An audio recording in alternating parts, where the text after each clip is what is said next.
Now, Richard Medhurst was much praised earlier in the show, and entirely correctly. He too was a speaker at the No to NATO, No to War event in central London. You should check out his speech online on YouTube and no doubt elsewhere.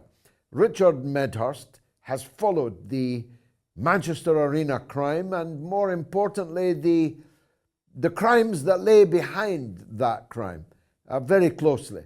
And I'm glad that he's here to talk to me about it. Now, Richard, welcome back to the Mother of All Talk shows.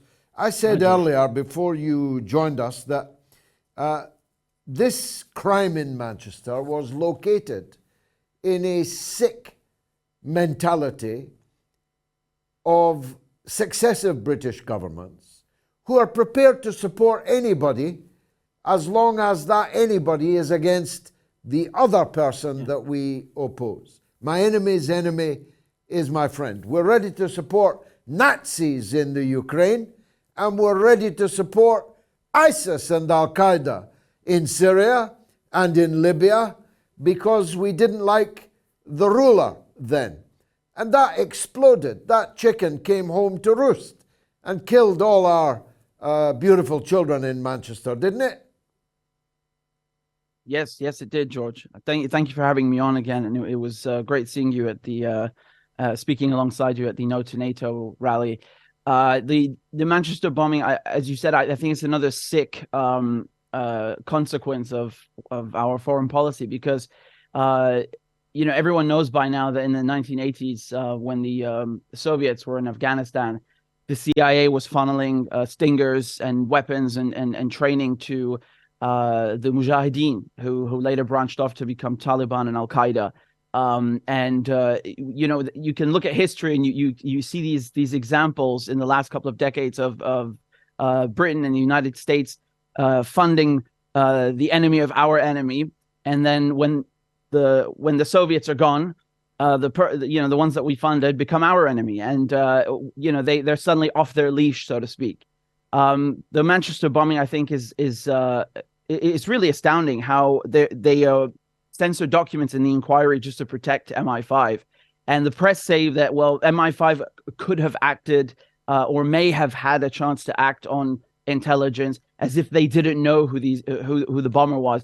The thing is that the bomber and his brother, they had gone back to Libya and back to the UK multiple times, right? So they obviously the intelligence agencies, MI5, knew who they were.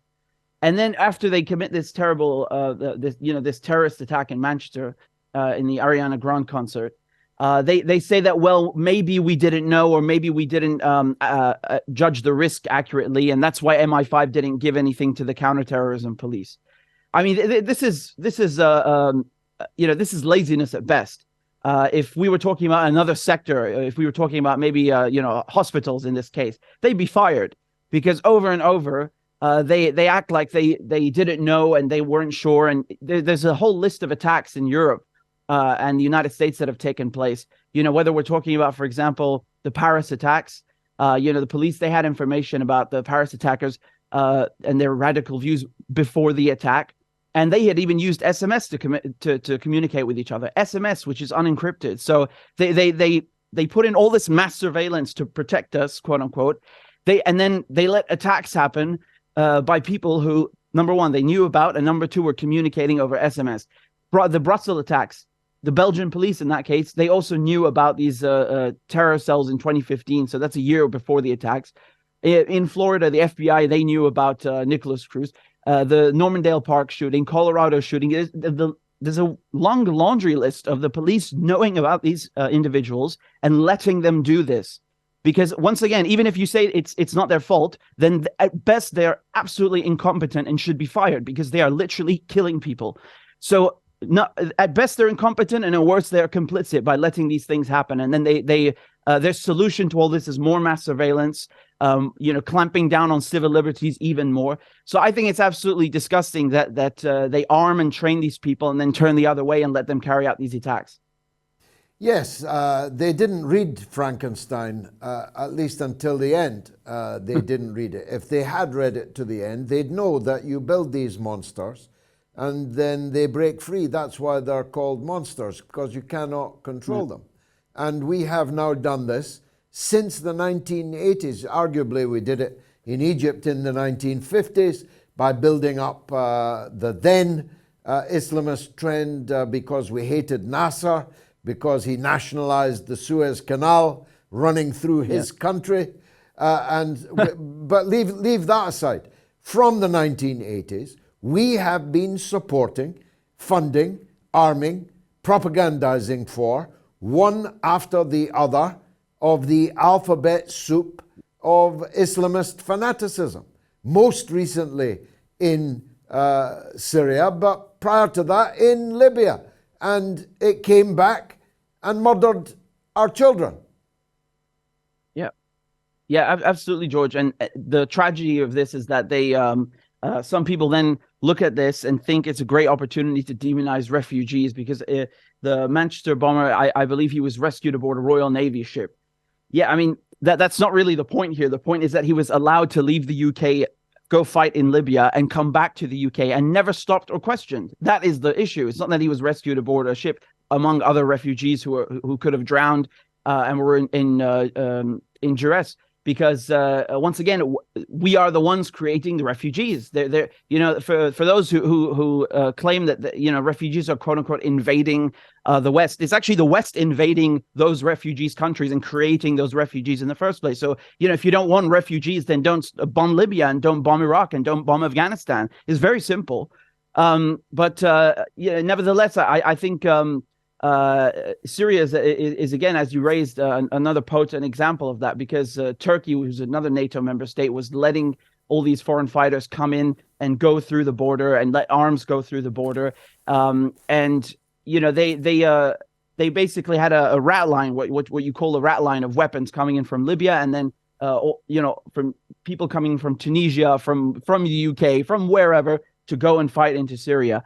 And they turned a blind eye. And I fear that what's happening in Ukraine right now, because anyone who knows their history knows that the CIA have been working with these Ukrainian Nazis since the 50s. I fear that now what's happening in Ukraine it has the potential to mimic what we just talked about in terms of Libya and Afghanistan and Syria, where Western intelligence agencies are sponsoring Nazis in this case, or far-right elements, and then at one point in the future, they're going to let loose and start spreading their ideology throughout Europe and committing attacks. I mean, why wouldn't they? We've given them billions of dollars in weapons. I mean, it kind of, what the CIA did with the Mujahideen kind of pales in comparison in terms of the number of weapons that are being flown into Ukraine now. They've got everything they want, maybe jets next, who knows? So I think that's also very concerning, because once the war in Ukraine is over, where do all these weapons go? Who is going to have these weapons? What are they going to do with these weapons? I think that's a very, very concerning question. It is. We had a big enough problem dealing with Islamist terrorists, but at least you could recognize an Afghan from his turban and his habits from a cave in the Tora Bora. You knew to be alert if they turned up at the door of your local shopping mall. But these Ukrainians that we are arming and building up, they're already in Europe. And as famously was implicitly accepted, they are like us. They act like us until you see their goose-stepping, Sieg-heiling, Nazi tattoos, and we've given them weapons, and they're here already in Europe. Yeah, George, that's the funny thing, because people who people who are on the far right and who hate refugees, they'd say that, they're invading us and they're coming here.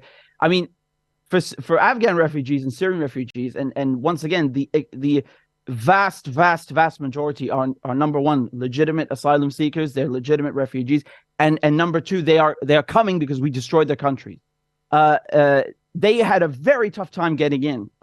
You look at the difference how Ukrainian refugees are treated, and then how Afghan and Syrian refugees are treated. That's not to say that that Europe, especially countries like Germany, didn't welcome them. They did, but they certainly aren't giving the Ukrainian refugees a hard time. And I'm not saying that Ukrainian refugees should have it hard. They shouldn't. That's the whole point. They're asylum seekers. They're fleeing war. They should be helped and rescued.